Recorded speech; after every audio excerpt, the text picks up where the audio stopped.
coming to get you, Barbara. Stop it! You're ignorant! I'm coming for you, Barbara. Stop it! You're acting like a child!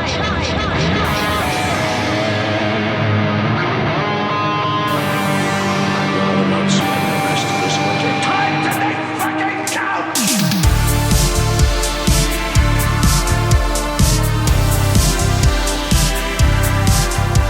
Hello and welcome to Cemetery Screening. Hello. You're Harry. I am. And you're Rob. Am I? I think you are.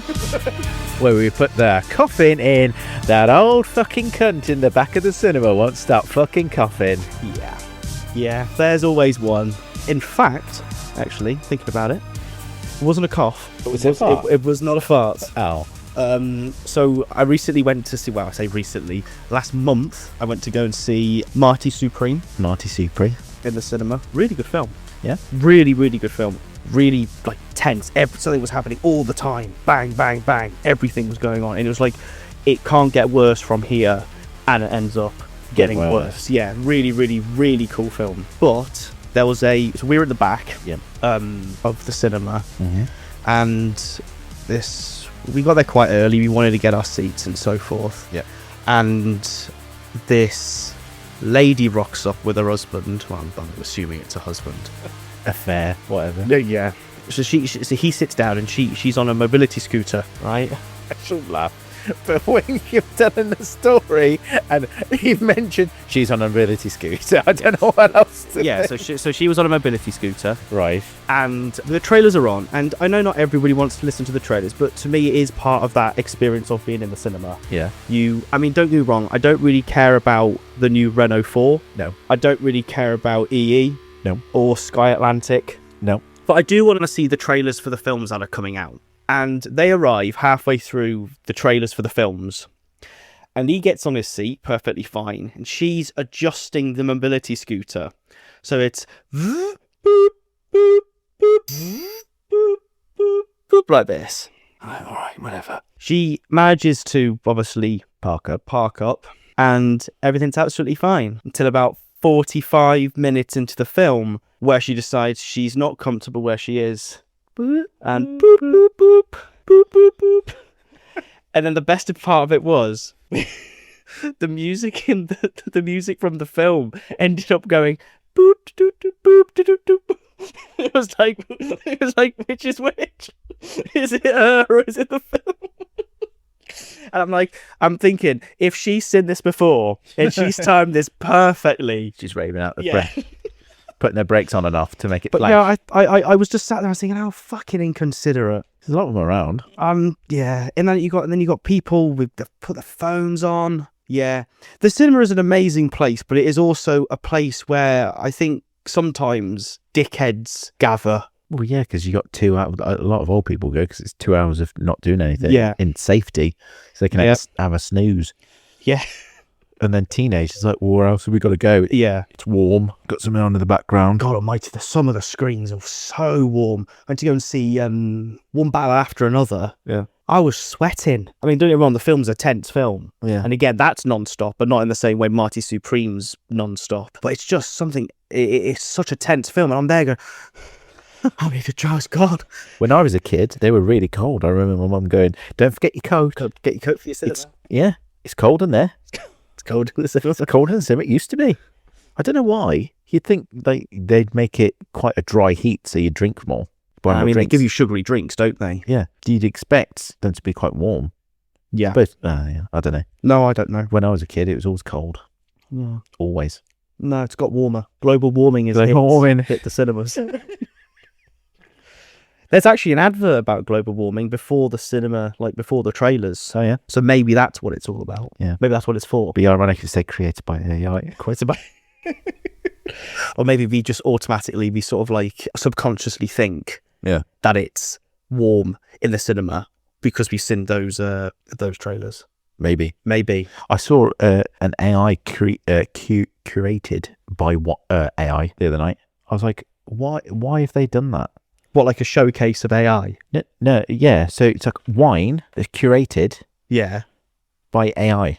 So they obviously go, what's the best way to make wine? And then And they it's go to the AI. Yeah, or it must like look at the temperatures, or like, oh, you should now turn the wine, because I know that's some wines are turned every so often. Yeah. Like, I know champagne is. I don't know about red wine and stuff.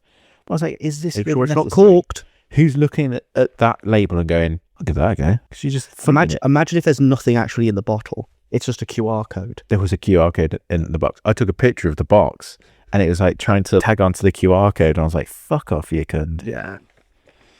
Oh. You just open it up and there's just a QR code and you just gotta like just treat it's like the old the beer app. Same thing. Oh, I'm drinking it. Look, I'm drinking it. Don't forget the fancy finger. Or is that just tea? Don't know. Plays music as well, this film. It's an experience. Angry Birds or Crazy Birds, what do they call it? Crazy Birds. The knockoff. Like your housewives of the mobile apps. Crazy Birds.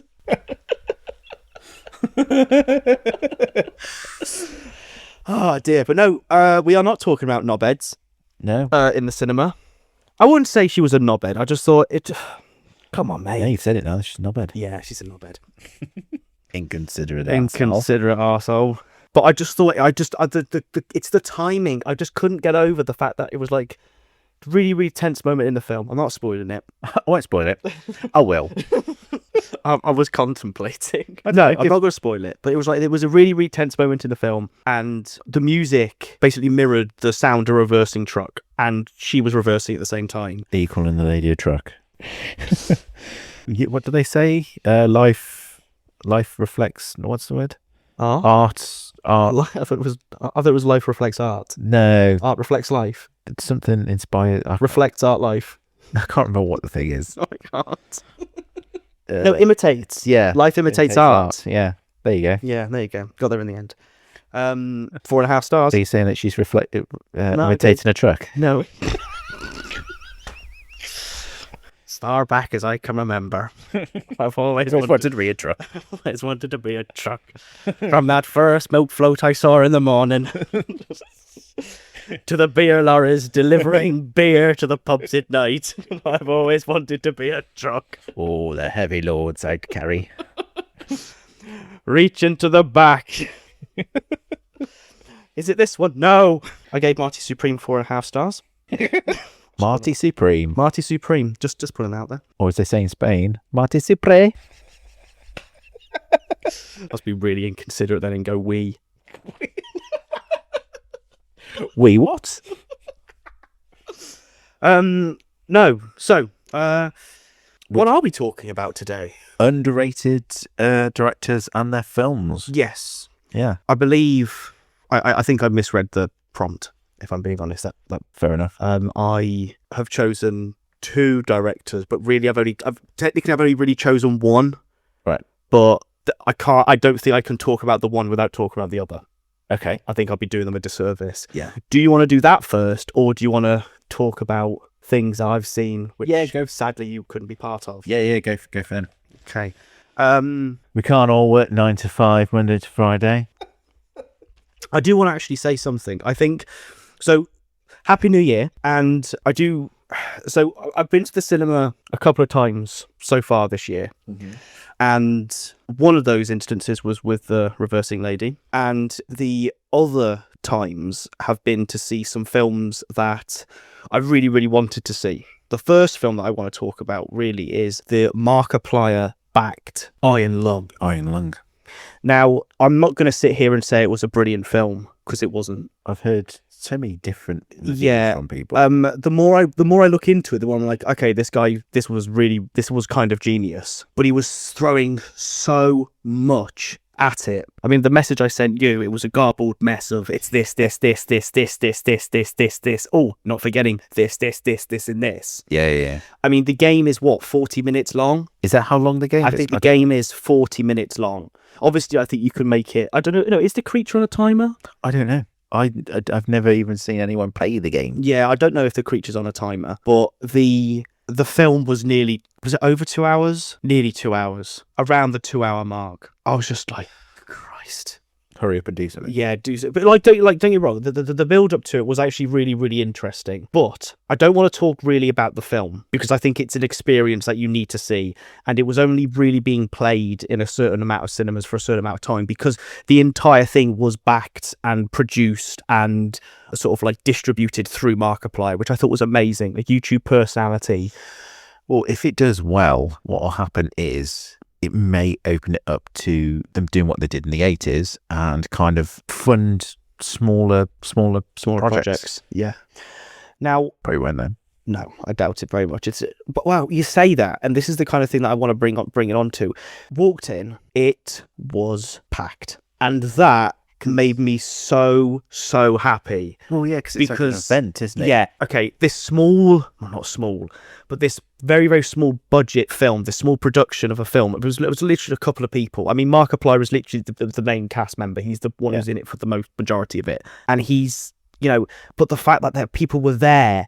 And it was full. And I was like, independent horror cinema, if we keep doing things like this, if we actually put the time and the effort in to actually show these things, then things are going to come back. But you know what will happen? Hollywood will see the opposite and say, people want to see YouTubers. Yeah. It's not, No, yeah. here's a guy that self-funded it. He's played the game. He loves the game. He's going to make the game into a feature film. Yeah. They'll say, oh, this guy made a film, everyone wants to see this guy, And then they'll just put him in more things as like because that's what they're doing now. It's like they look at people's followers, they don't look at their acting skill. Yeah.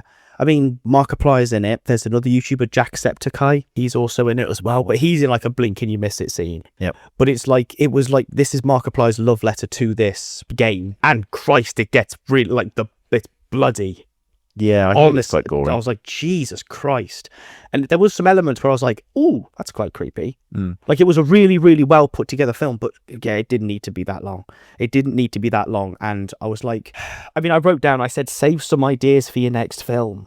Save some ideas because, he threw everything. He threw everything at the wall to see what would stick. And I think the majority of it did stick, but I think he turned his back on it and I think things were peeling off that wall. Yeah. I think that's how it was like. It was like, oh, brilliant, they're all going to work. Turns to his production team. And as he was talking to the things were kind of peeling off. But it's the fact that we went in and it was late. It was like, I think it was about 8:45, 9 o'clock when we got there.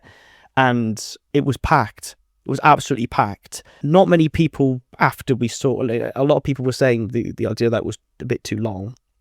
And there was some elements where you're just like, I don't get it. I don't understand that. You didn't really explain that very well. So it's for people that have played the game. It's for people who played the game. So is that a good thing or a bad thing? Because how many times have we sat around and gone like Henry Cavill in The Witcher, like don't show, Yeah. Yeah. don't tell us, show us sort of thing. So Yeah. go play the game and you'll and then if you rewatch it, you'll appreciate it a lot more. Is it one of those things? It's a really interesting point you put across, actually. A game like that, Yeah. I mean, it was an indie developer, wasn't it? The game was developed by an indie developer. I think it was it like one person? Like you said, if it's 40 minutes long, it's not like you're having to commit like a part-time job to understand it. But you need the hardware to play it. Yeah. But I mean, like, if You could watch someone play it. You could watch someone play it. Yeah, you can watch them play it, or surely, like, because it's got big now, he might port it to Switch, PS5. And I think it would be good on like a Switch. I think it's, but like again, the graphics looks like a PS1, which is not. I'm not saying that's a bad thing in the slightest. Well, but like anyone can play it. Then you'll probably be able to play it on your phone. Yeah, but like it's an interesting thing because you say in like Fallout, video games are getting a lot of like live action. They're becoming mainstream. Yeah. And I mean, Fallout, the TV series, when we first started watching the first series, I was like, you don't actually need to have played the games to understand this. No. It explains a lot. Because it's a pretty simple concept, It's isn't a very, very simple concept. It's the end of the world. Yeah. All this shit's in the air. And then the second series, which I believe, in my opinion, is better than the first series, probably because it's set in New Vegas with all of the New Vegas characters, and that's the game that I remember the most and most fondly. But I don't know. I feel like saying that, oh, you need to play the game or you need to watch the game, I think kind of does ostracize some people away from it. And it's just like, I can imagine people like me, for instance, who saying that it's not a very good, it's a decent film. I would go like, oh, I'll stick it on if let's see it again. It's not one of those films that where you go away. Like when I first watched The Lighthouse, for instance, the Eggers film, The Lighthouse, which I absolutely love. I finished that and I was like, I don't know how I feel about it. And I slept on it and I ended up like going, this is the best. I mean, I don't shut up about it, do I really? We don't shut up about Eggers, really. I'm surprised you've gone 20 minutes without talking about it. I've broken it now, haven't we? I've ruined it. It's not one of those ramblers. I just don't want people going, no, you didn't understand it, man. You had to be there. I don't want it to become that kind of a thing, because it's like the concept of Iron Lung is better than what we got, I think. It's like a concept of something can be a lot better than what we see. Yeah. And I think that's what carried it, not necessarily. But there are like elements of the game. It's like he recreated screenshots from the game, which is absolutely amazing. But it's like, it's not like the Leonardo DiCaprio on the couch going like that. It's not that. It was just like, oh, you've just updated a photo. Yeah. You know, a really, really interesting thing. And it was kind of why I didn't go and see it, but I wanted to go and see the Minecraft movie. Not because I wanted to see the film, because I wanted to... The references. One, the references, the meme, but also just the joy and the chaos that came out of that film. People throwing popcorn and just it was an event. Erupting when, what was it, Chicken Jockey was mentioned. Yep. I was just like, say it properly. Chicken Jockey. Had Lauren. Chicken. I haven't seen it, and I kind of want to watch it in cinemas, but I doubt it's ever going to come back unless they do a Minecraft movie too, which they are thinking of, aren't they? Probably. I mean, because it's an event, people want to go to cinema for an event, and that's what cinema should be. Because that was Nosferatu as well. Because it was so controversial, it became an event. People went to cinema. Terrifier. Yeah, people know about these films not because of. We are back to what's his face, Thingy King, that did House on Haunted Hill and 13 Ghosts. Yeah, where it's an event. People go to cinema for an event. And 13 Ghosts famously being in 3D. Yep, 3D. And then you got the Tingler, where he puts the shockers on chairs and stuff. But then the same thing happened in the 1970s. Cinema was dying, and then Easy Rider came out. And that's where you get all the exploitation films. It's like, oh, this is so horrible, you need to go see it. It's like, I mean, I got a t-shirt, haven't I, of the Video Nasties. The scare of the Video Nasties in the early 70s, early to mid 70s, and it says, for the sake of the t-shirt says, for the sake of your children, burn your Video Nasties. Who's going to look at those posters and go, oh, I better not see that? Yeah, they're going to go, I want to see the burning. Because it's a part of human nature, isn't it? Yeah, it's the red button, isn't it? Yeah. What are you going to do? Yep, you want to press it. Yep, there's a dead body down by the creek. You want to go see it? Yeah, of course I do. Poke it with a stick. Yeah. Yeah.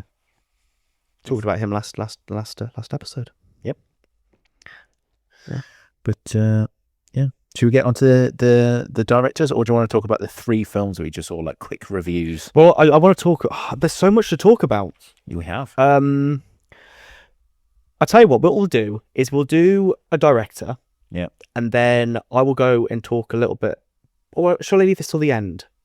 Okay. Or should I do it all now while it's in front of me? Do it all now. So, another thing that again, we're thinking about like event cinema, or on the theme of event cinema. Mm-hmm. Now, I've been following this for quite a while, but Odeon, which is where I go mainly because it's just easier, and they show really good films. They show old films as well. You like the taste of the dust in the air. Yeah, that's it. The must on the seats.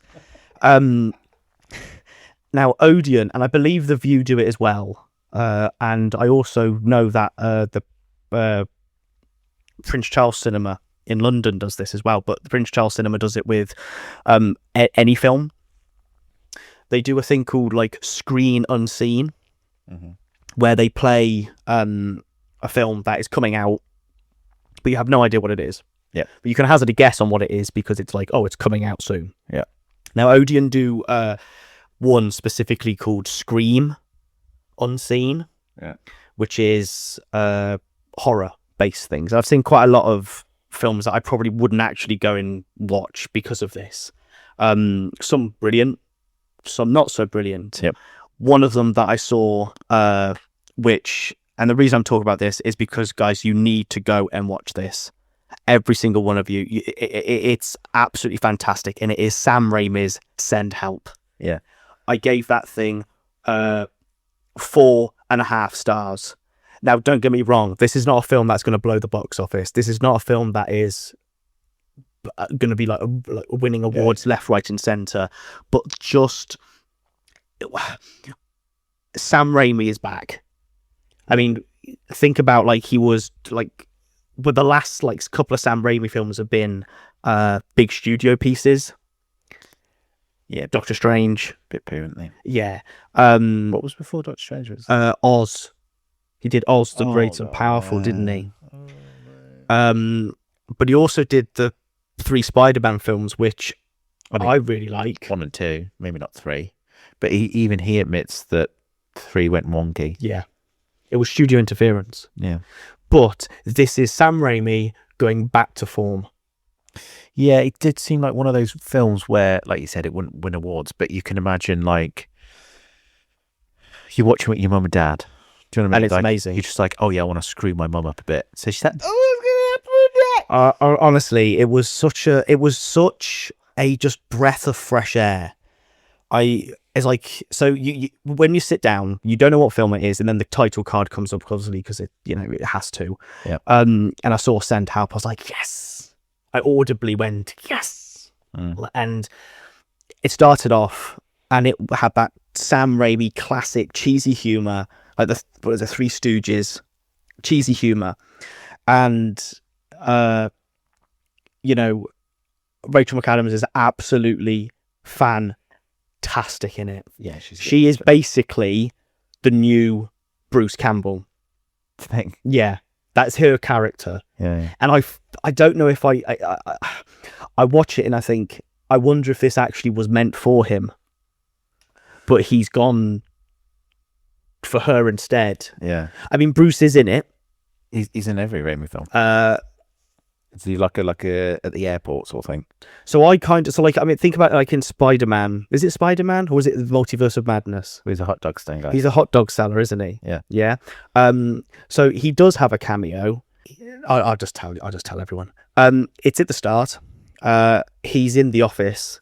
I thought we were going to go and see him. Yeah. It's just a picture on the wall and it's out of focus. Is that it? And that's all it is. That's a shame. That is a shame. I thought I was like, there was part of me that I was watching. I was going, he's going to come back. Yeah. Or you were going to see him and like he's going to say something to the other actor, the boss on the island, but he doesn't, sadly. I wonder if that was because of conflicts of Interest. not interest, like diaries and stuff. Maybe, as in like scheduling. Yeah. Yeah. I don't know. I say that. I think I sound really harsh because I love Bruce. I don't think it needed him. I don't know what it would have added. Yeah, but it's just like a little. It was cool. It was cool. The fact that every Sam Raimi film has the classic, that beige car in Evil Dead, and that's in every Sam Raimi film. So in obviously the 3 Evil Dead films, it's in all of them. They drive to the cabin. They drive to the cabin in the second one, and it falls into the portal, and it lands in the medieval part. And in an Army of Darkness, it turns into that like battle ramming car.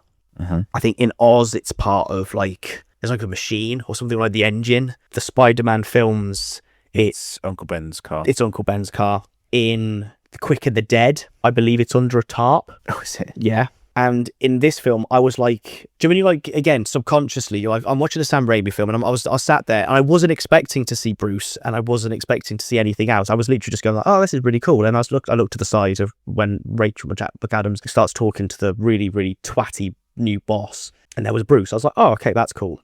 So after that scene, the boss basically just berates her.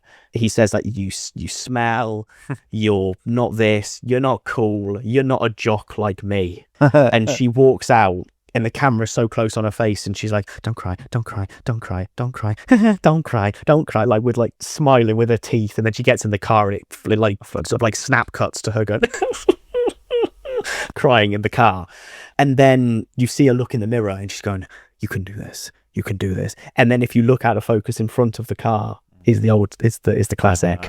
And again, that was like, oh, the classic. That's really cool. Yeah. But no, the film is absolutely fantastic, and it's full of the kind of thing that will make you go, it's really, really brutal, but in such a comedic way. Yeah. And I explained it to my partner. I said it's the kind of things that will make you go, oh, not like, oh. Yeah. It's that kind of stuff. Yeah. So there's a plane crash, and Jesus Christ, that's arguably one of the most brutal plane crashes I think I've ever seen. It's a bit where Rachel's in the chair, and she's all buckled in, and he's like going, "Give me your seat! Give me your seat!" And she's like, "No, I'm not giving you my fucking seat!" And she's punching him in the face while this plane's crashing, and his teeth is gonna... and then he gets caught in one of the belts in his arm, like breaks, and you just see him going on the window, and then obviously they crash. It's basically Sam Raimi's version of Lord of the Flies. Yeah. I mean, there's even a boar bit in it where she hunts a boar, which is brilliant. And she gets covered in blood, and you see the full hunt, and she comes back. I think this is in the trailer. She comes back and she goes, "You've been hunting? I like it." And she's covered in blood. And it's just one of them. It's more Army of Darkness. Yeah. That's probably the comedy I'm talking. Yeah. It's Army of Darkness kind of stuff, which, you know, is in probably our top 5 Of top 5 what? films. Oh yeah. 100%. Yeah, it was so good, and it was brutal when it needed to be. And there's a brilliant twist, like an absolutely fantastic twist. But if you really pay attention, you're like, you do kind of go, oh yeah. But it made me feel stupid. Yeah. Like, not in like, I'm not like, oh brilliant, Sam, thanks. You made me feel like a right idiot. But it's just because you get so wrapped up in what their actual journey is, you just like, you totally forget, and you pay no mind. And then it's like, well, hang on a second, you're doing the exact same thing as the dickhead boss. Yeah. It's so clever, absolutely fantastic. I'm not saying what the twist is. You need to go out and see it. And if you do see it, please write into us, because I would love to know your thoughts. But yeah, Sam Raimi's Lord of the Flies, basically. And like I said, he's back. Basically, what I would love is for something like this to happen every couple of years. A Sam Raimi thing or? Like a Sam Raimi thing. I mean, he's getting on now. Yeah. And the fact that I just want him to keep making these kind of things. Don't get bogged up in trying to fulfill contracts. Don't get bogged up in trying to do that kind of stuff. Just do what you want to do. I suppose the last one he did was Drag Me to Hell. Drag Me to Hell. That was kind of comedic horror. Yeah, teen horror, wasn't it? I forgot who the lead actress was in that, but it's like her. She's like the Bruce Campbell of that series. Yeah. More like Drag Me to Hell, more like Quick and the Dead, more like Evil Dead, that kind of stuff. It's like he did Darkman, didn't he? Yeah. And then when he did Darkman, it was like, oh, what's the next step? Let's go into the actual proper superhero kind of films. And they're good. They're not Sam Raimi good. No. Go on. What is your... So underrated director, correct? Yeah, underrated director in a few of their films, yeah. Go on. First one is John Landis. Yes. Brilliant pig. So I've got to say, one of the rules was they can't have a Criterion release. Yes. Because if they've got a Criterion release, not exactly underrated, are they? No. They've been appreciated. Yeah, I mean, so cemetery screening, where our cemetery is, where the crypt is, it's in England. Yeah. And as being British, we don't get the same amount of Criterion releases that people across the pond do. No. We could get them, but we can't watch them. Unless we got a region free. Yeah, but because of the region lock. So like, for instance, last year, we lost 2 amazing directors with David Lynch and Rob Reiner. And David Lynch has a load of Criterion releases, half of which are only region 1. And before Rob Reiner passed, they released Spinal Tap, the original Spinal Tap, on Blu-ray as part of the Criterion releases, which is so beautiful for the fact that he got to see that released. And I can imagine he was part of that. Yeah. Because they do like to get the directors on board. That is just such an amazing little thing. But again, it's region 1. So yeah, the Criterion releasing was a big factor. Go on. Yeah, John Landis, I just think he's been a part of a fair few good films. The controversy around the Twilight Zone, though. Yeah, crazy how it didn't it kind of killed his career off, but not really. It kind of stumbled. Yeah, he 80s to the 90s.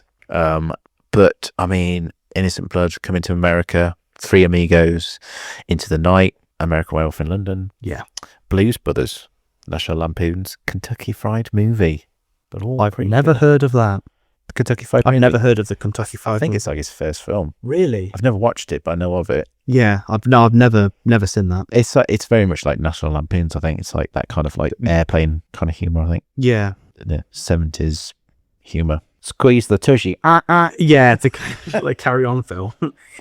sort of, yeah, but just Americanified. But yeah, I mean, Instant Blood. I've still got to watch it, but I know it's like got one of those great, I should call it, like, like real effects. What do they call them? Like plastic effects and stuff instead of CGI. What do you call it? Prosthetics. Prosthetic stuff, yeah.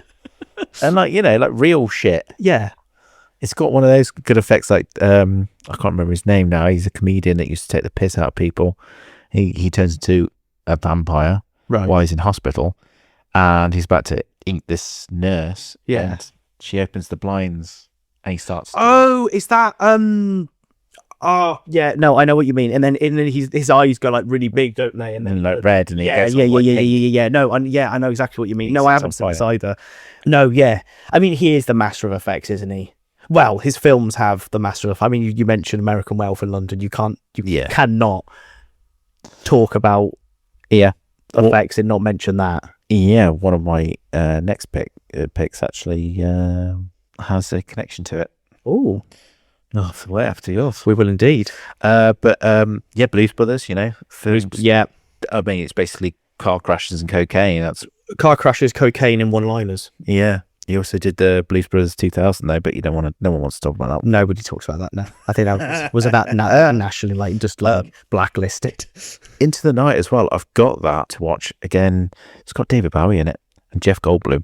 I still need to watch it. Looks fun. So powerhouses. Jeff Goldblum going into the night and just having a bit of a crazy time. Three Amigos. I mean, it's classic. Yeah, classic funny in it. Yeah. National Lampoons again. Classic funny. It's interesting, isn't it, how you talk about all these different films, and again, we're talking about this. It's very, very similar to Reiner's career in the sense that you could attribute that one person to so many different things. Yeah, so interesting. It's crazy how like it didn't translate into the 90s and 2000s. Like it just didn't happen. Yeah, I personally, I mean, it's the 80s, isn't it? That's where the magic is. Yeah. You think about like the films that he started off with, they're the 70s. Never heard of them. Do you know what I mean? Well, I haven't heard of them. But then you go into like, I mean, you every single one of them that you've just mentioned, everyone has seen something from the Blues Brothers. So everyone has seen something from American Werewolf in London. Yeah. Even if you don't know them, even if you haven't watched them, you know them, or you know something about them. They're films that you can stick on and anyone's going to be happy with. Exactly. Like, the Blues Brothers especially. Coming to America as well. Like, yeah. Classic funny. Yeah. Have you seen American Werewolf in London recently? No way. And I think last year, towards the end of last year, I saw it on the big screen. Yeah. Phenomenal. Yeah. I cannot just get over just how phenomenal that film is. It's kind of got that Sam Raimi feel, hasn't it? It's a black comedy. It's a black comedy, yeah. It's so funny.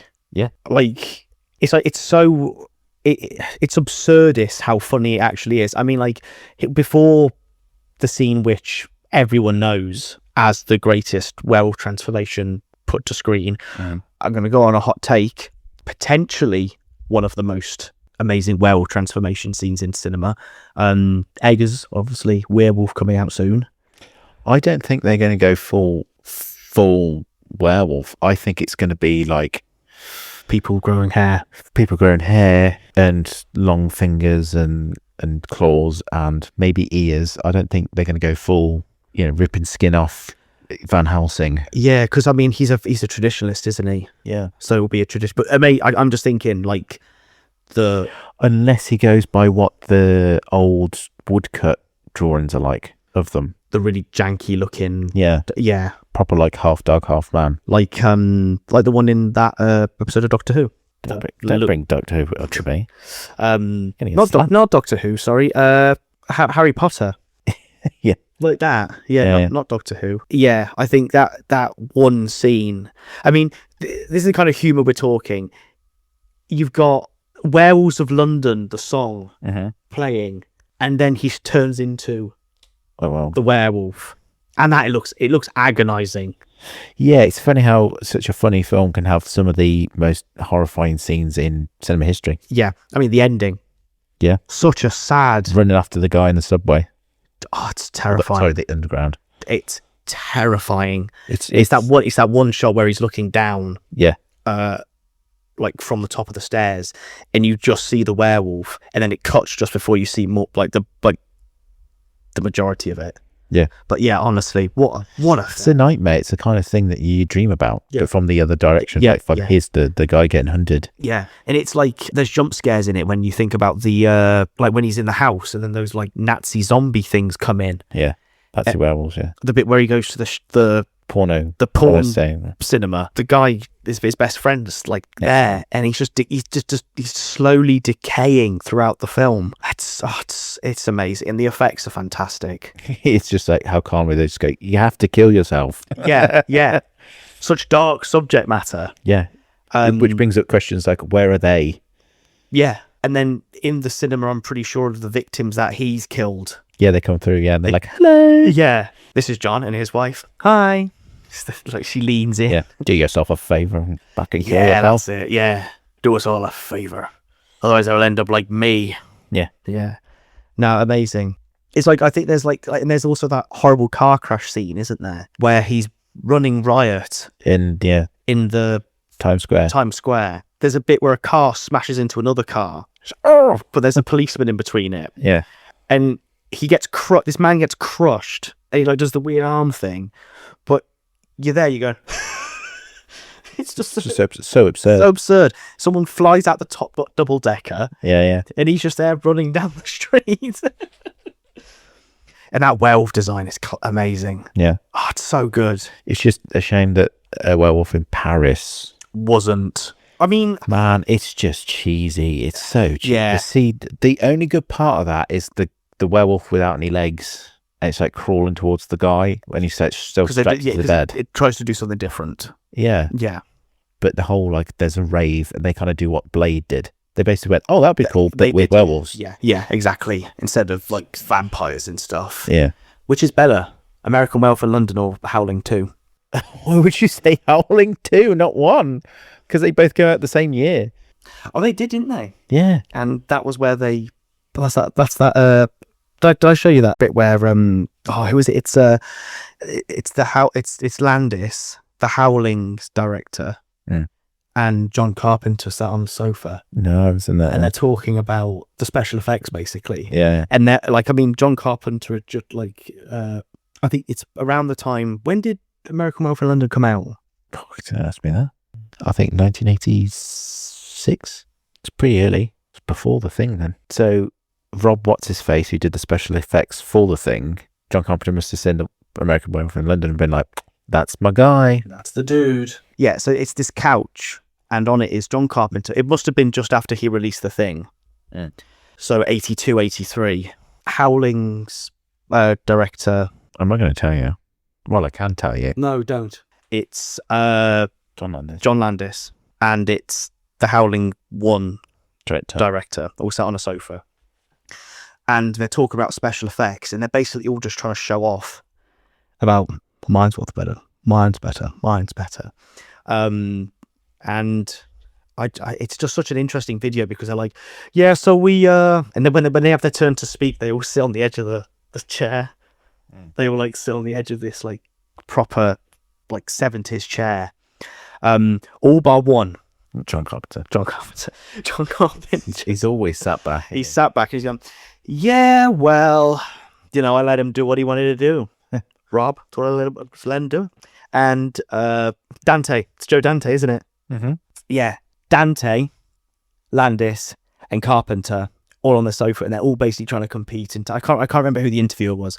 And they're all trying to basically to say that my film has the better special effects. And it's such an interesting watch because it's like they're all good in their own right. Yeah. I don't think you can pit The Thing against American Werewolf in London, but you can pit the American Werewolf in London against The Howling because they're similar subject matter.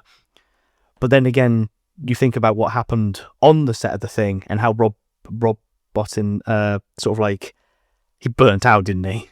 Yeah, basically, he burnt out. Well, 'cause he had such a short time limit Yeah. to get shit done. I mean, like the fact that when The head comes off. the head comes off, the Blair thing, It's burnt. but the entire set just burned. Could you imagine? Having to do that in 24 hours. Just yeah. Remake it all. But but the fact is, and I know it sounds it's like Carpenter, he must have seen something in him because he went, right, you got 24 hours. Yeah. And I really honestly, it's like, yeah, I can understand that was probably studio interference. But also I think it's like, he's going to do it in 24 hours. I know he can. Well, yeah, because sometimes creativity, when you put it in a box, you get the best ideas. Yeah. It's probably why, like you think, like Tarantino, for instance, 2 of his best films are set in one location. Yeah. Reservoir Dogs and The Hateful Eight. Mm-hmm. That limitation Sparks creativity. sparks that creativity, yeah. What can I do here? Anyway, what's your first director? Nice. Sorry. Keep it in. My first, so when I got this, when we got the, again, like I said this right at the start, didn't I? I think I got it slightly muddled up with what we're doing. The instructions were totally clear, and I just didn't. I was like, yeah, this. So I went away and I thought, what one director has made really, really good films, but you don't actually attribute those films to that director? Yeah. And I came up with someone. Who I'll tell you in a minute. And then I was like, well, hang on a second. That name still lingers with this other director because they kind of went cahoots. They kind of went tandem in tandem. Is it Toby Hooper? It is not Toby Hooper. Because I was nearly going to do Toby Hooper. It's not Toby Hooper. I understand why you say that though. Because of Spielberg and stuff. Yeah, exactly. No, so these 2 people, they work together basically the majority of their careers. Mm-hmm. And I'm going to say the first person first, and then we're going to go on to talk about the other one after. Okay. And the director I thought of was Stuart Gordon. Yeah, good choice. Stuart Gordon, who directed, along with someone else who I'm going to talk about in a second, Yeah. Reanimator. Yep. Which is a phenomenal achievement considering what you actually think about what was actually happening. Yeah. Him and this other guy, who we'll talk about in a second, basically set out to make a gory sort of Lovecraft film. I mean, it was based on these little. It wasn't based on a book. It was based on these little excerpts, wasn't it, from like magazines? Yeah. And they made Reanimator. There's some amazing stories because this was Stuart Gordon's first film. Before that, he was predominantly a theatre director, and so much so that on the set of Reanimator, he was like, I don't know what I'm doing. I don't know what I'm doing. And the cameraman on the set was just like, it's cool, don't worry. What's going on? Just tell me what's going on, and I'll shoot it. And it was like he was in cahoots because Stuart didn't want to seem like this loser who didn't know what he was doing on set. So the cameraman was like, "You heard the man." That's such a cool sort of story. But no, you got Stuart Gordon, who again, he directed Reanimator. That was one of his first. He directed a TV thing beforehand, but Reanimator was his first foray into like proper Hollywood. He did From Beyond. Yeah, it's great fun. Which is, again, absolutely phenomenal. Casting 2 of the members from Reanimator. The amazing Jeffrey Combs. Yeah, of Star Trek fame. Of Star Trek. How many episodes of Star Trek has he been in? So I'm watching Deep Space Nine, and he plays 3 or 4 characters in one season. But they're all different, aren't they? They're all different. People. Yeah. Because he plays the majority of the aliens that look like they have like prosthetics, so you kind of can't tell, but you could really tell. I was like, that's Jeffrey Combs. And then like 2 episodes later, I'm like, that's Jeffrey Combs again, but as a Ferengi. Yeah, I love that. I think he's an absolutely phenomenal actor. Yeah, he reminds me a little bit of from a film that a character an actor we just saw in a film that we just watched, Carl McLachlan. He's in everything. Yeah, it's like the dark reflection. Yeah, exactly. But also in From Beyond, you have Barbara Crampton, the Scream Queen herself, who is phenomenal in anything she's in. Yeah. I mean, we both love her. Mm-hmm. She's fantastic. Our Crump tonight. Oh, I like that. Cramp tonight. So yeah, From Beyond, again, another H.P. Lovecraft adaptation. Mm-hmm. It's got the neon, it's got the sexual sort of like force that Reanimator does. Yeah. I think Reanimator does it a lot more. Do you think? There are scenes in Reanimator where I'm like, Jesus Christ. Well, yeah, with like the head put between the legs. But like From Beyond, it's like this guy is doing this because he can't get hard. That's like literally his whole thing, isn't it? And he torments Women, and I mean, like, brainwashes them. I mean, there's that scene with Barbara Crampton where she dresses up in his fantasy. Yeah. And it still doesn't work. Yeah. But I mean, there's something darkly comic. Yeah. I think about the fact that this is a not extraterrestrial, this otherworldly being that has an erectile dysfunction. You know, there is something darkly comic about that. He basically becomes something else. And he's like, oh, I feel so good. It comes out the head. Doesn't it? Pituitary? Yeah, it comes out like their heads, and it's like these worms in their heads, but it's big. In their eyes. It's a disgust. The body horror is disgusting. Same as Reanimator. Then he did a film that should not be as good as it is. Dolls. Yeah. I still need to watch that. It's still not fucking what do you call it? Arrow thing. It's in the Arrow box set. Yeah, so Arrow Video, it's not Criterion. Arrow Video did a please sponsor us. They did a beautiful box set, video store box set with these really like beautiful, weird movies. Yeah, really weird films, but they're beautiful copies of them. Yeah. And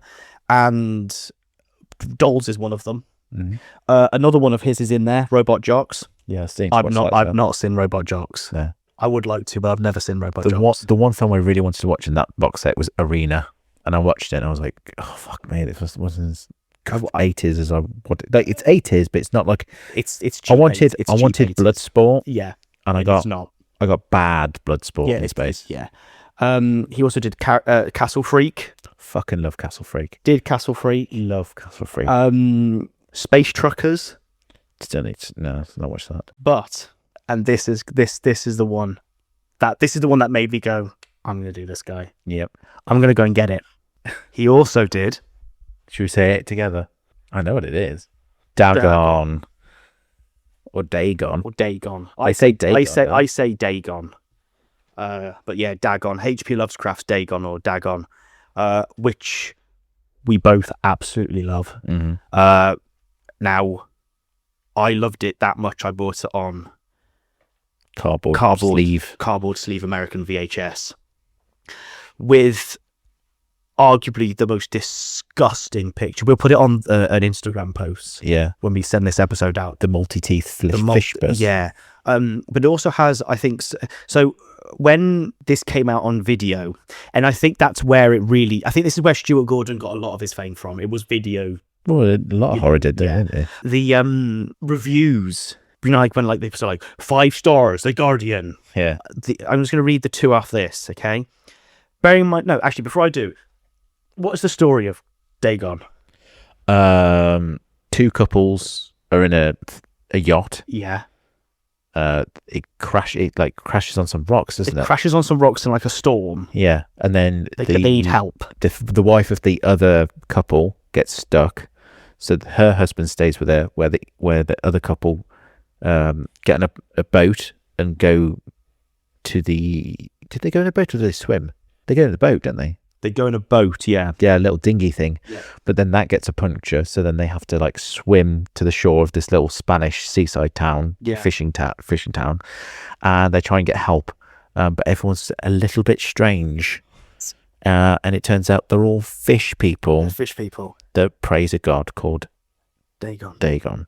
But the main character has some sort of weird link to the place where he can't explain. Yes. And it just gets worse. And of all the people to do it, I'm so glad he did. Yeah, because like I told you, like watching it with headphones is a completely different experience by watching it on TV. Because I watched it on TV. Yeah. Then I watched it with headphones, and the surround sound on my like headphones when he's like in the hotel and all the fish people start coming in and after him. The gurgling sound, it's just all around you, and it's really, really like haunting, Visceral. Yeah, visceral. It just makes you crawl in your own skin. It just makes you want to go, I don't want to be here. Yeah, I mean, there's that one scene when he's in the hotel. It's just, the film is just wet. Yeah. There is never, like, I think there's only one scene where it's dry, and it's on the yacht at the front, at the start. Yeah. And then everything else, it is just water, rain, goo. Yeah. It's horrible. It's horrible. Gurgling. And the gurgling. But that one scene when he's in the hotel, it reminds me a little bit of the intro to Resident Evil 4. Yeah. With the... Where they going? Dingo? Yeah, it reminds me of that. They see that he's in the hotel, Yeah. and they all start coming up the stairs and so forth. I mean, they're all in on it, aren't they? The entire town is in on it. And he's trying to open the door. He's trying to unlock he takes the bathroom lock. Yeah. He unscrews the bathroom bolt lock off the bathroom door and puts it on the front door. And it's just so tense. Yeah, yeah. It's disgusting. CGI is a little bit ropey. I will admit that. I mean, it came out in 95, didn't it? Yeah, it was early. It was early days. But the reason I ask they said, sexy, atmospheric, and outrageous. This could only be a Stuart Gordon film. What part is sexy? But I don't know. The fish lady? The fish lady? With the tentacle legs? The bit where they're skinned people? That maybe. And then it says this. Bear in mind, I just went through Gordon's. So Reanimator, From Beyond, Dolls, Robot Jocks, Space Truckers, Pit in the Pendulum he also did. I seem to watch that. And they've said this. Gordon's best film since Reanimator. But that's the one that everyone knows. That's so they might just go, knows. we did Reanimator. Okay, I'll watch that. But yeah, no, again, a phenomenal film. But if you played Forgive Me Father? No, I haven't. So the guy that you save with is the drunk guy from Dagon. Oh, the guy who you save your game with him. Yeah, you save your game with him. He's like, Wrr! There's like loads of little horror film things throughout. Yeah. But because of the overarching Lovecraft thing, the person fucking loves Dagon. Is the Forgive Me Father, that's the one which is like, it looks like a drawing. Yeah. Yeah. It's like 2D, it's like a Doom sprite kind of deal, isn't it? Yeah. But no, Lovecraft. Yeah. If you haven't played it, give it. There is a sequel. I haven't played it yet. I really enjoyed the first one though. I need to. You can play on Switch. Well, there you go. I love playing games on the Switch. Yeah. There's something just really nice and cozy about it. It's like, because when I had a DS before. Yeah. And then you can envelop yourself in it. Yeah. Exactly. Get in bed. Get in bed and play under the sheets. Talk about the Switch, actually. I recently bought the remaster of The Thing. Oh yeah. The video game. Yeah. Which was any good? Brilliant. It's gone John Carpenter in it, isn't it? Yes. I don't know what to believe now, because thinking about like it's a sequel to The Thing. Yeah. So you're another MacReady. Yeah. And he reports that the Outpost 31 has been destroyed, and obviously it's been destroyed because that's what happens at the end of The Thing. Yeah. He hit the helicopter. It's the exact same helicopter as well. I mean, obviously it's in like PS sort of like two graphics, and his voice is just amazing. There's a bit where he helicopters in and he goes, I don't know what's going on here, but everything's gone foobar. And it's just like, it's such a weird, like, everything's gone wrong, but foobar, like you see the dead body of Childs. Mm-hmm. You do meet MacReady at the end. You meet MacReady at the end, but you also meet John Carpenter. Yep. Brilliant game. Bloody hard. Yeah. Really, really hard. Yeah, I watched Civvy 11 play it. Shout out to Civvy 11. It's like there's this one bit where these little things are just constantly coming at you, and it's like, what do I do? I'm gonna run out of ammo. It's almost really scarce, it is, and it's got this like system of like the trust system. Yeah, and everyone's like going, I don't know if I trust you, man. And then you give them a weapon. I trust you, buddy. It's like, brilliant game. Definitely play the remaster though. It's so much more streamlined. It's not even that. It's just a lot more clearer. Yeah. And I think playing it at 60 frames a second is really, really nice. Helpful. But yeah, Stuart Gordon. Go watch some of his films. Having said that, Stuart Gordon's one of those people who the more bizarre films he's done, the harder they are to find. Dagon is a very, very hard film to find. Yeah. Uh, I mean, Dagon. I got the French version, the special edition. Yeah. It's pretty good. I mean, yeah, I think that's one of the reasons I got it on VHS, if I'm being honest, because, you know, I like the rawness of an old VHS tape. But yeah, I think I've got it on I think I've got it on Blu-ray as well. I don't know if the version you've got. It's cool. It's worth I getting. love the version. The picture it's gorgeous. It's nice. It's worth getting. Yeah. Because the only thing you have to do is just, I don't even think you have to change it's not one of those ones where you have to change the language at the start. I think it's just, everything's just in French when you go on to the main menu. So, But you know where it is? Yeah. It's not back to front or anything. no. Le menu. La menu. Le menu audio. Subtitles. Yeah, go on. So yeah, Stuart Gordon. That's my first director. My second director, Joe Dante. Oh, talked about him. So, what's funny when you were talking about like them sat around talking about like who had the better effects and everything on their werewolves, Yeah. they worked together. They helped each other out. So when when The Howling was coming out and Yeah, American Werewolf was they coming were- out, they were helping each other. They were being shot at the same time, Yeah. so they helped each other with transformations. That's That's- why they're like, That's why it looks so. It's really weird because they look similar, but they don't look anything like each other. yeah. That's my. Well, I think they probably did it on purpose because they didn't go, oh, we can't do each other. Like, we can't, do exactly the same. No. But if we help each other elevate each other's things, it's only going to help each other's careers. Yeah. So why not? Yeah. No. I mean, Instead of like, can I copy your homework? It's why don't we do our homework together and make each other's better? and see what we can do. Yeah.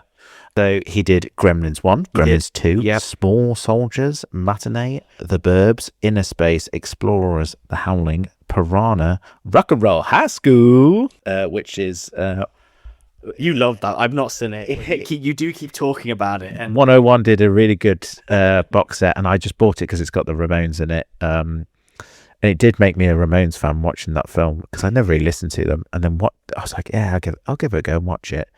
And it's so fucking dorky. It's just great. It's just one of those, early 80s, cheaply made crazy high school sort of things. It's definitely worth a watch.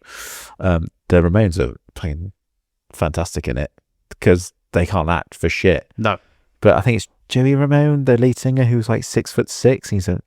He's like the dorkiest one of all. The main girl comes in and she's like, "Oh, I wrote you a new song. It's called Rock and Roll High School." And he turns around and goes, "Rock and Roll High School."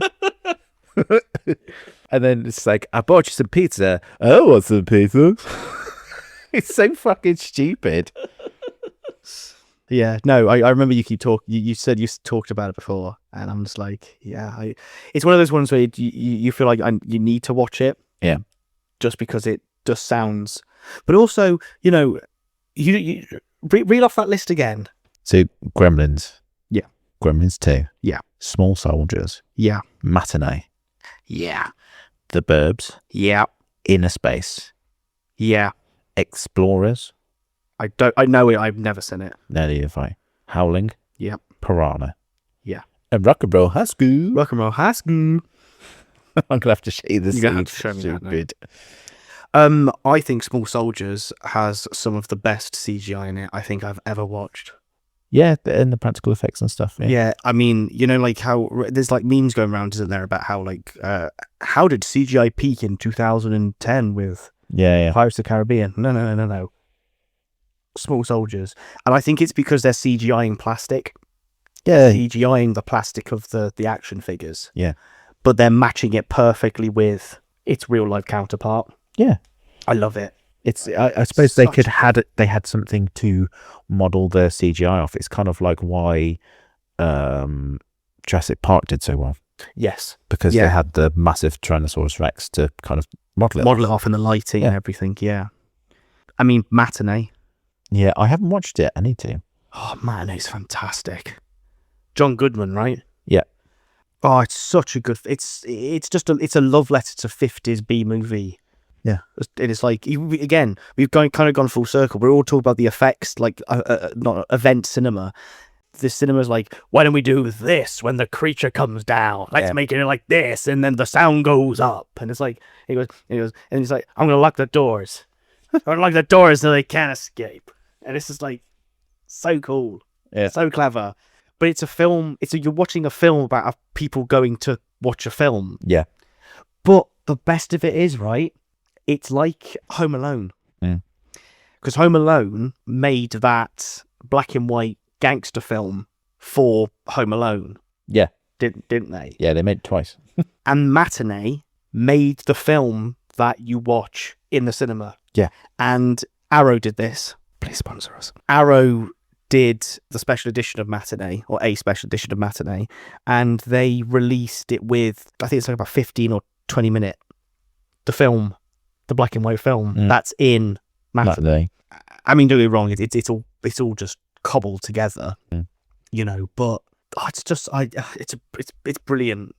Again, it's not one of those films that's going to win loads of awards. No. But it's just so cool. I mean, none of them will. But I mean, It's a giant ant, I think.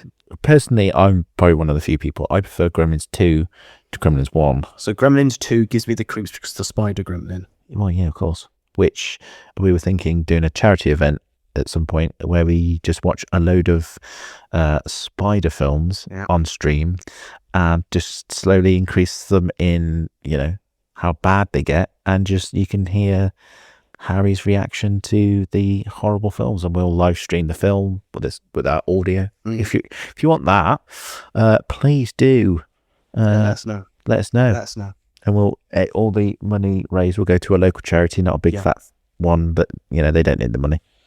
Nice dog home or something. Cat protection. Cat protection league. Yeah. I mean, we'll I think it might be a Halloween treat.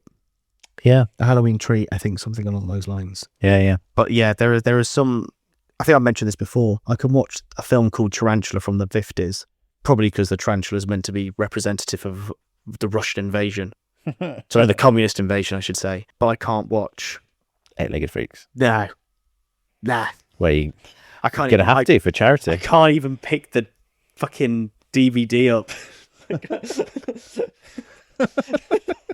I can't. I look blurry on the front as well. No, it's not even that, is it? It's the fact. So like with the snap cases, the snap case collection I've got. Yeah. I can't. It's red. All my snap cases are like black, and like some of them are sealed, which are beautiful. You know, but I can't. I physically. I need it because it's red, but I can't pick it up. I can't touch it. Oh, it's like a wet sock. You pick it up. You pick it up with two fingers or a pair of tweezers. I can't do it. Yeah. But yeah, I like Gremlins too. It's more horror. Yeah, it's more cartoony horror. It's more cartoony horror. It's got loads more references in it. Yeah. Loads more actors. I like the pacing of the film better. I like the effects better. I even like that nobody likes it. Because growing up, I never knew that nobody likes it. I just grew up loving it. And then everyone's like, no, it's crap. The first one's better. And I was like, It's not though. it's not though, is it? No, it really isn't. It's like RoboCop all over again. RoboCop 2 is good. RoboCop 2 is a amazing sequel. But I also like how Key and Peele did that sketch about Gremlins 2 as well. I have not seen this. It's like, so they're pitching like, okay, we're going to do Gremlins 2 and everything. And then one of them comes in and they're just like, why don't we go around and everyone has a gremlin that they want in the film? And they just start names like, a bat gremlin? You mean a Batman? And he just like says this, and he flies down and there's a Batman logo in the wall. It's in there. You got it. It's like a vegetable gremlin. Oh, vegetable gremlin. It's in there. Oh, It's like, and then one goes, electric gremlin. It's like, it gets stuck in the telephone. It's in there. He goes, okay, I gotta go. Let's make this work. Okay, bye. Just like leaves. Fucking love that. Yeah, I haven't seen Piranhas. Piranha or Piranhas? Piranha 1, the original. Have I seen that? The Burbs. I mean, The Burbs is fantastic. Burbs is a classic. It's They're remaking it into a TV show. into a TV show with Jack Whitehall. I wish I was. Why wasn't I told? I wish I was lying. Just for anyone, because you don't know me, I continuously when I had short hair, got told that I looked like Jack Whitehall, to the point where it was even at a funeral. I it's constant. Even drunk people used to come up to me and be like, "You Jack Whitehall." Yeah, £5. You should have a photo with me. That didn't happen, but I wish it did. Inner Space, that's such a weird film. Have you seen Inner Space? Martin Short has got, is it Randy Quaid in him? I don't know. Yeah, so Randy Quaid has been shrunk down. He's supposed to be injected into somebody else. Right. Accidentally gets injected into Marty Short. Yeah. And he has to get out before he expands again, because there's a time limit on the shrink. Oh, that's cool. Again, and there's like a whole story of crime and corruption involved. But there's a part where he changes what Marty Short looks like. He kind of goes, and like he changes his face, and it's like a really like, it looks all blurry. But they must have done some sort of effect, for the kind of cartoon, and like Taz spins and stuff like that. Yeah. I mean, they do it in like The Mask. Yeah, but no, it's real life. It's not like CGI. It's almost like they got something to like spin really, really quickly with like some sort of like plastic fleshy effect. I'll have to show you. But like everyone's like normal around it, but then you can just see like this like weird sort of like fleshy face sort of like changing, and it looked really weird. Cool though. Yeah, like the whole film, I was like, I imagine little me would enjoy this. It's kind of like I watched Highlander, and I was like, I get why people like this. Yeah. But I haven't watched it when I was little. But then I love Neverending Story and He-Man, and some people hate those fucking films. I don't know why. Yeah. I mean, no, I can tell why. Oh God, it's so cheesy. It's like, yeah, that's why I like it. But then I think Highlander, I'm just like, Christophe Lambert's a weird looking guy. I don't know why they put a Belgian guy as Scottish and the Scottish guy as Spanish. Yeah. There's a lot of decisions in Highlander which you look at and you go, right. Yeah. I feel this wasn't actually part of what was meant to go on. Yeah, I just hope the remake is semi-decent. Better. I mean, it's got Jeremy Irons in it, thank God.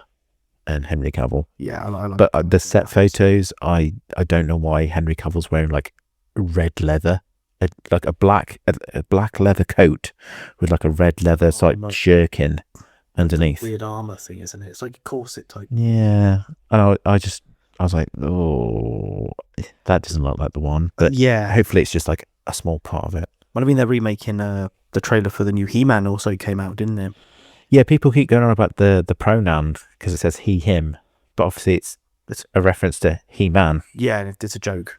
Yeah, it is just a joke. Yeah. People are reading too much into it. I mean, I like the idea because that's because he's Adam, isn't he? At that point, and he's wearing like the pink shirt, the really bright, very campy 80s yeah look that he had. Yeah. So I it's really interesting. I showed my partner.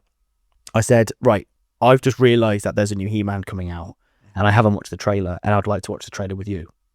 So we sat down, and the trailer looked all right. Let's be fair, modern trailers show the best parts of a film. Yep. And then I said, right, let's watch the trailer for the 1980s He-Man film with Dolph Lundgren. And I was like, this is the bomb. Yeah. So I played that, and it's as good as ever. Did you watch the trivia I sent you about He-Man though? I don't know if I have. So Dolph Lundgren, it was his first English speaking role. Yeah. He kept fucking up his lines so badly, right? They were like, we're going to have to dub you with somebody else. And he was like, no, at least let me do my dubbing myself, please. And I'm like, okay. Because they had to shoot so much, they didn't have the money to redub. So that's why, like, it's a little bit like, okay, yeah. But I like it. So I love it. I love that film. I always going to share. I love the fact that the entire film is basically you're watching a logistical nightmare take place. Yeah. They didn't have enough money to have Orko. Nope. So they had Quildor because he doesn't fly. Yeah. He walks. They didn't have enough money to make a planet, so they set it on Earth. Yep.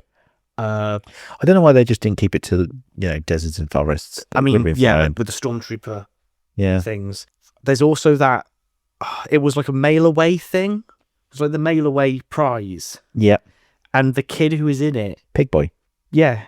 And he's just there for like this tiny little bit. But could you imagine being that kid? Yeah. That's so amazing. So the guy that played Skeletor, I can't remember his name because it's German. He said it was one of his top 3 performances. He said he really enjoyed being Skeletor. And they actually were going to make... Oh, you can tell. You can tell he liked being Skeletor. They were going to make He-Man 2, right? Yes, they were.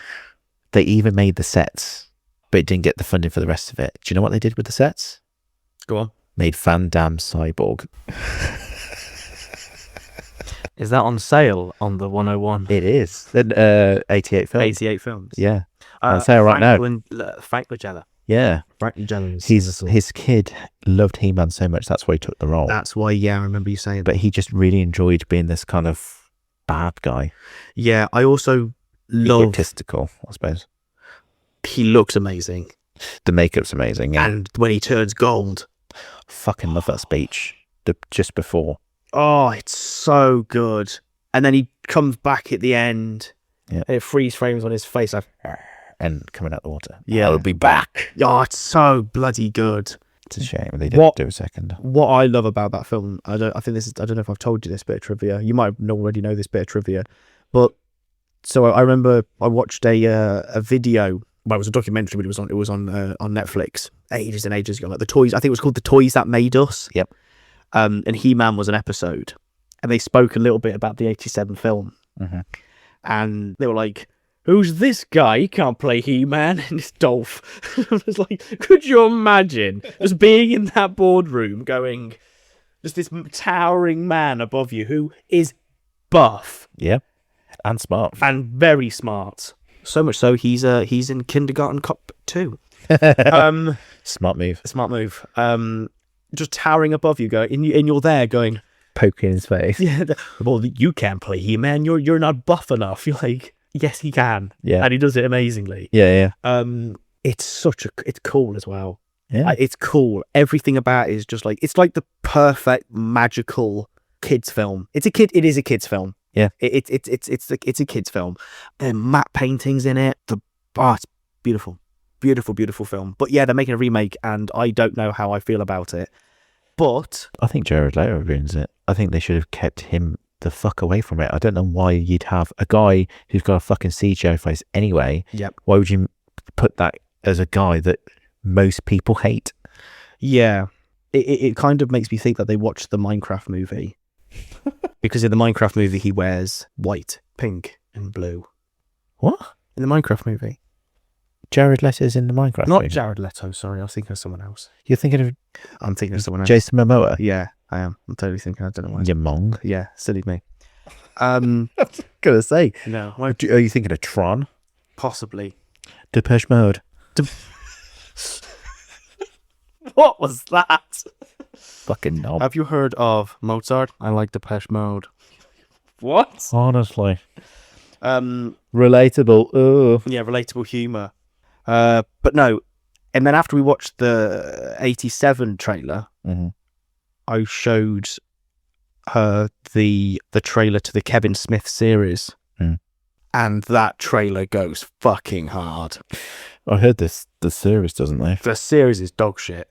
Yeah. But the trailer, Mhm. my God, it's cool. Honestly, it's fantastic. It's Bonnie Tyler's holding out for a hero. Mm.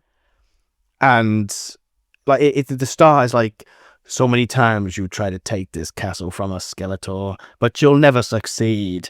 And then you hear Skeletor's voice.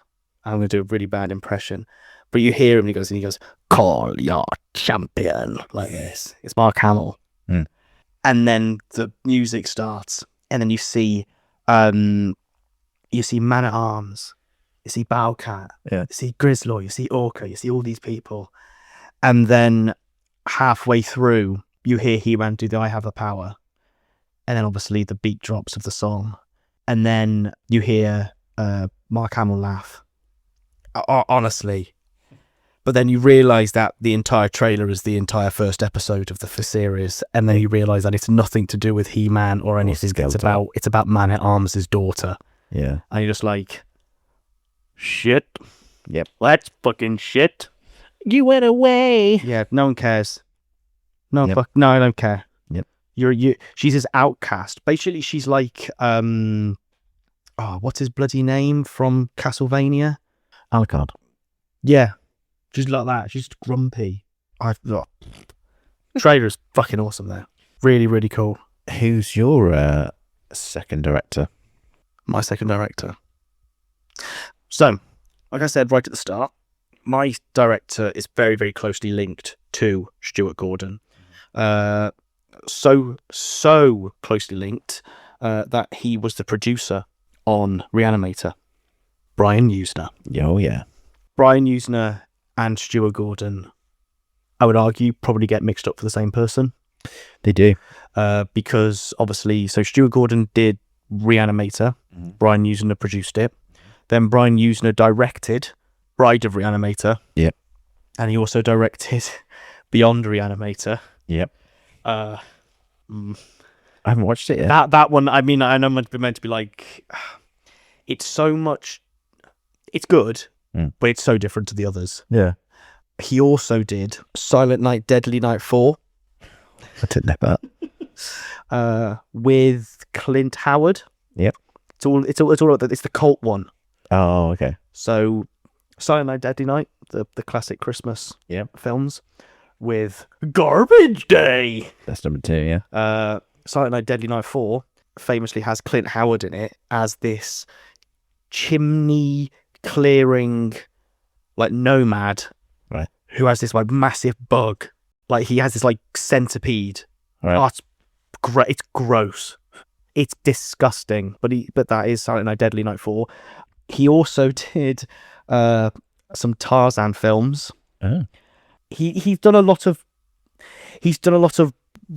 schlock. Yeah, A lot of schlock. A Return of the Living Dead Part 3. Yeah. Which is really, really good. Yeah. But he also, and this is where I think, he really sort of like started coming into his own. But I say started, this was later on in his career. He also did The Dentist. Yeah. And The Dentist 2. Which is really sought after. Very sought after. Really, really hard to watch. I've never watched them. So if any of you are squeamish about teeth, I would It's a horror film, isn't it? I would sail right away from this film. This like I don't like eyes being messed with, and I don't like teeth being messed with. This film really, really made me cringe to the point where I was like, ah, like it really, really sort of like so it's fake, and they made the teeth out of this like wax. Yeah. And there's bits, basically he goes mad. He gets really angry because of like the dentist, like his wife's infidelity and all this sort of stuff. And he's like, I know what I'm going to do. I'll just fuck everyone's teeth up, And he gets the drill and he drills it right into someone's back molars. And you're like, you feel it. I've been in that situation. Not that I've had my molars drilled by an alcoholic dentist, but like the drill and the teeth just come apart, and it looks like when you see people like make jewelry and they like do the sort of like tempered, and they put like the dots on the metal. The teeth just look just like that. And then he gets the drill and he's drilling it into the teeth, and he moves and he drills someone into someone's gums, and the gums start bleeding. Honestly, it's gross. It's gross. But that's what he's known for. Yeah, it's uncomfortable. It makes you feel uncomfortable. Yeah. Especially that's like on Return of the Living Dead Part 3, where she's like poking the stuff into her skin to make her like self feel better. Yeah. It's just like she's like, it's body horror, but it's not the Lovecraftian body horror of Stuart Gordon. It feels like it's in between Cronenberg and Rami. Yeah. It's personal. Yeah. It's because you can relate to the things. It's like, someone who has had something done to their teeth. Yeah. If not, you're that person who's had something done to their teeth. Yeah. I mean, I had one of my teeth is like got a cap on it, so it's fake. Yeah. Because the tooth grew like a canine basically. Yeah. And to fit the cap on, they had to file away at No. the sort of like the tooth to fit it on. Yeah. So watching a film like The Dentist and seeing what actually went on in my mouth, quite highly scientifically accurate, and the dust. That's another thing. The dust and the calcium deposit going off the tooth. It's like you taste it on your tongue. Yeah. It tastes horrible. I mean, obviously, but like the fact that I've had that procedure done, and I can kind of, like I said, you kind of relate to. I've had the experience, and you wonder why people are afraid of The Dentist. Yeah. But then The Dentist 2 ramps it up. It's even worse. Well, you've got a bigger budget, probably. Yeah. And it's like, oh, everyone hated this. Let's do more. It's like that kind of thing. Yeah. But I think the main film, Bride of Reanimator. Yeah. Brilliant. Absolutely brilliant again. No, I haven't watched the sequels. I've Have you got them. Yeah, so watch Bride of Reanimator. So I was so at uni we had to do a cult film module. They gave us a list of all these cult films that we had to choose from, and one of those films, one of them was The Evil Dead, and the other one was Reanimator. So I watched Reanimator for it, and I'll speak like you mentioned all about like the violence, the sexualized violence as well, and it's kind of like it's kind of what it was known for. It was overly stylized, overly violent, and it was very, very sexualized. The Bride of Reanimator, it just ramps up to 11. The violence is a lot more comical, like a lot more comical. Like it's still a bit like, ugh, but it's not the kind of like that you're going, oh Christ, it's not that kind of stuff. And I think that's something I meant, didn't really mention when I talked about Stuart Gordon with Reanimator, was the fact that again, Reanimator is darkly comic. Yeah. There's a bit where like they're looking for Rufus, the cat's gone missing. Love that. Cat's dead. Yeah, cat's dead, details later. Yeah. It's just so deadpan. And Herbert West, isn't it? Jeffrey Combs' character, who comes back in all of them. So he's Herbert West in Reanimator, Bride and Beyond. Yeah. But he's such a likable character. Mm-hmm. I mean, he cuts the head off of this I forgot what the dude's name is, but he's like the head scientist in the morgue. Cuts the head off with a shovel, and then he puts the head in a bowl and it's bleeding out, and then he injects it with the serum. Yeah, it starts talking again. And it starts talking, but because of where Herbert West has cut it, his voice box is broken in half, so he can't say his T's. So it's West. It's creepy. But the fact that it's like he can't say his words properly. Good little detail. It is, and it's like things that you probably wouldn't think about, But yeah, the cat scene. They're looking for this cat, and it's in his fridge in his room, along with all this glow stick juice. And he says, Dan, isn't it? Dan, the guy who the guy whose house he's living in. Yeah. What was I meant to say? Leave a note. Cat's dead. Details later. So good. He's such a cold character as well. There's a bit where they talk about brain dead, don't they? Brain death, and the idea of the body dying. I think it's 6 minutes or 3 to 6 minutes after that's when brain dead happens, or brain death. And he snaps this pencil because he's obviously making the serum to make you live longer. Yeah. He snaps the pencil.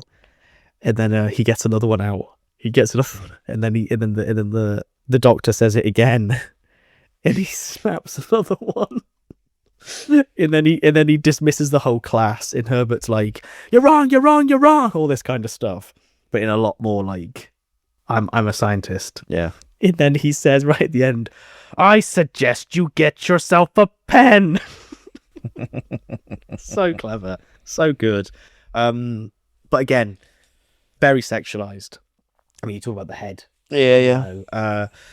But Bride of Reanimator, brilliant film. It is a very, very worthy sequel. They find the body parts to make this bride. Yeah. And she's made up of anything they can get their hands on. It's She looks like the Corpse Bride. Mm. It's very, very reminiscent of that, but a lot more graphic and a lot more scientifically accurate. Oh, yeah. But the film that I think is Brian Usner's standout masterpiece is a film that you first showed me. I went in blind You have to with this film, and I'm not going to really say anything. It's best not to. All I'm going to say is Society. Yeah. It is an absolute joy to watch. Oh, yeah. But you've got to be a fan of their style. If you're not, I think it misses the trick. I mean, Arrow made that beautiful steelbook, didn't they? But I think the problem with Arrow, the steelbook, I think Arrow, the steelbook is one that you probably want to get after you've watched it, because kind of ruins it. If you look at the back, It does, yeah. beautiful, beautiful film. Wow, disgustingly beautiful film. Some absolutely fantastic one-liners in it. You've got it's Billy Warlock, isn't it? It's Yeah, from what should you call it? Baywatch. yeah, Billy Warlock.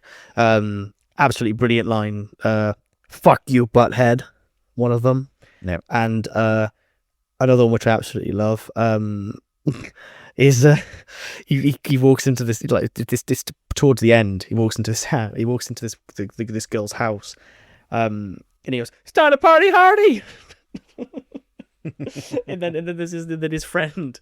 Something happens and he can't believe it. He goes, no.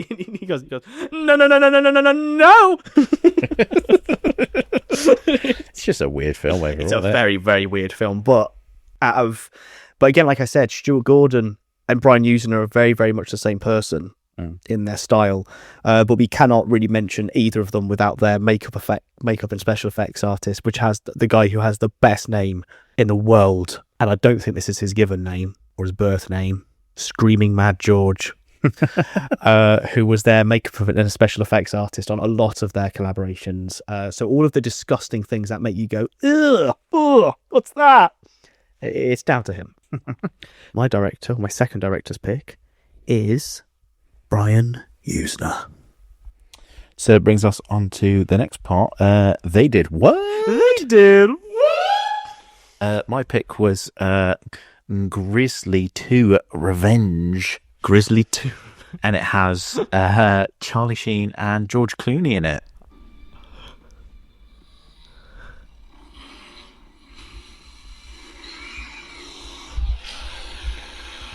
Laura Dern. What happened now?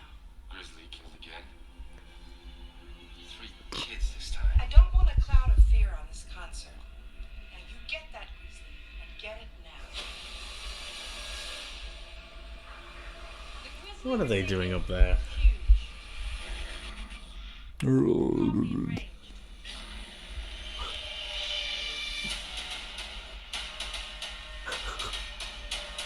When did this come out? The 80s. Wow.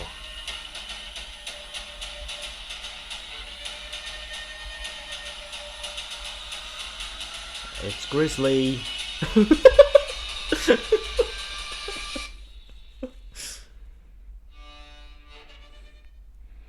Yeah, so it got released in 2020. Right. But it was made in the 80s. Oh, because I was going to say that looks really, really modern. Yeah. The trailer looks modern.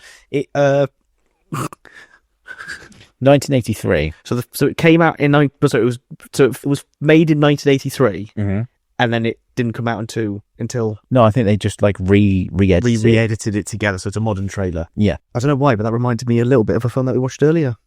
Yeah. It reminded me of a film that me and Rob watched called The White Buffalo. White Buffalo. Yeah. With Charles Bronson. Good film. It was alright. It was a good film. It did not help the fact that the DVD we got was ripped straight from a VHS tape, Yeah. and it was in 4:3 aspect ratio. Finding that happens quite a lot. Yeah, I think we watch more things in 4:3 aspect ratio than we do in normal sort of like 16:9. I don't know what it is. yeah, like panoramic. Yeah. Sort of like yeah. But no, really, really good film. That looks very interesting. Grizzly 2. Grizzly 2. Yeah. I love the fact that it's like Grizzly's killed again. Oh, It's dear. getting its revenge. It's like one of those films. I mean, again, we'll put the trailer in the description. But one of those films where it should not have the budget in the spectacle that it looks. And there's cars flipping, there's explosions going on. I mean, yeah, it's a recut trailer, isn't it? They're going to put, like you said, the good stuff. Best bits in there. Yeah. Could be absolute dog shit. It's just like, stock footage. Fair shit. Bear screaming it, and then like a paw coming out and some blood on them going like, oh! Oh God, what was that film I watched? Oh, like one of the last ever films for stop motion about like these kids going to a mine. Yeah. Oh, I forgot what it was called. But God, that was shit. Bloody shit. I was like, oh, one of the last films was like stop motion creatures.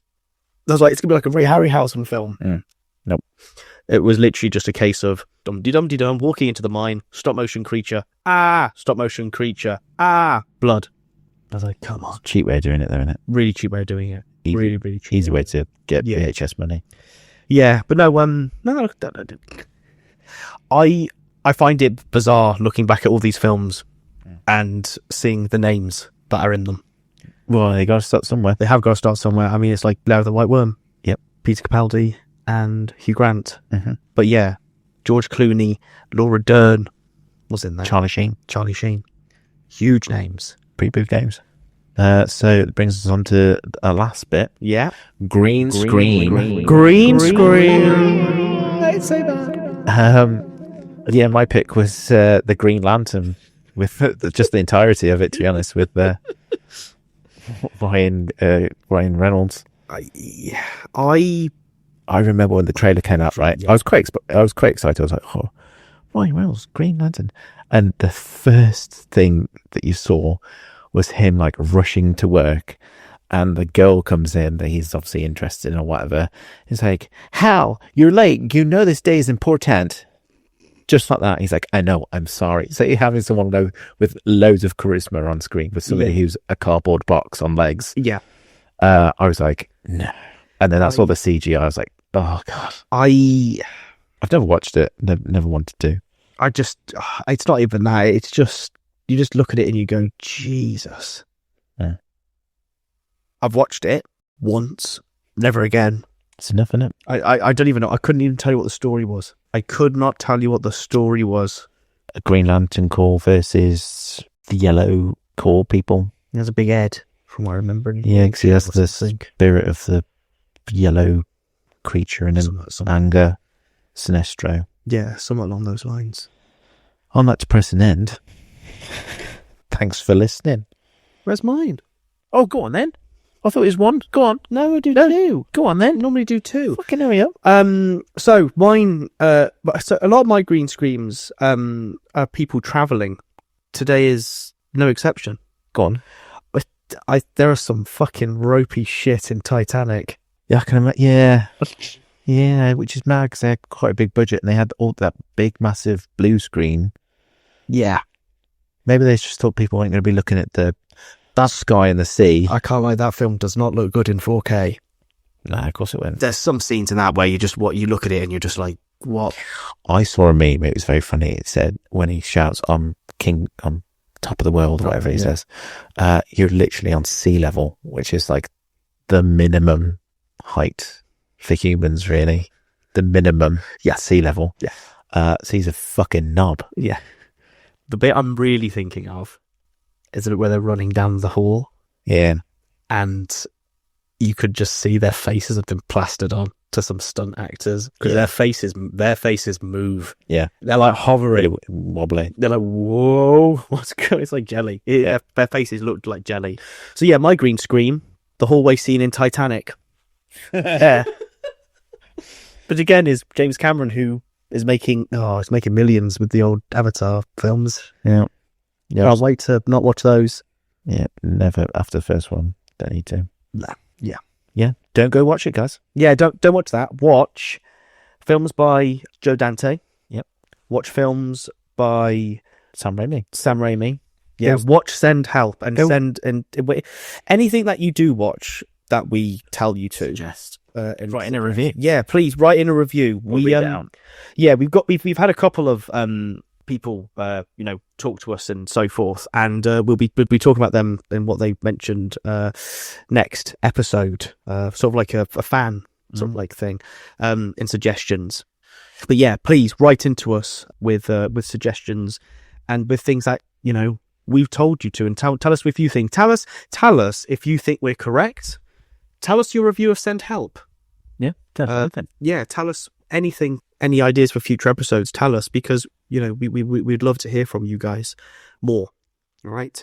So yeah, Thank you very much for listening. yeah, Hope you enjoyed it. If you didn't, I'm sorry, you don't get a refund on your time. no, You'll just have to I feel like just deal with it. I think this kind of like they're lengthy podcasts, and they're the kind of things I can imagine people stick on when they're driving to and from work, Doing work, doing work on the house, exercising, walking. exercising, walking the dog, Yep. making a Sunday lunch, making a Optimal.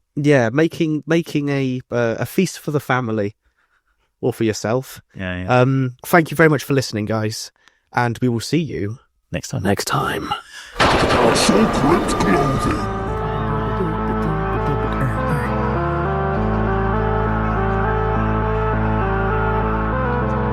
Thank you for listening to Cemetery Screening. A huge thank you to everyone who helps bring this show to life. Our intro music composed by Chris Revett, our outro music composed by Yap Middenact, and edited by Tony Tizard. If you'd like to get in touch or follow the show, all our contact information is in the description. Until next time.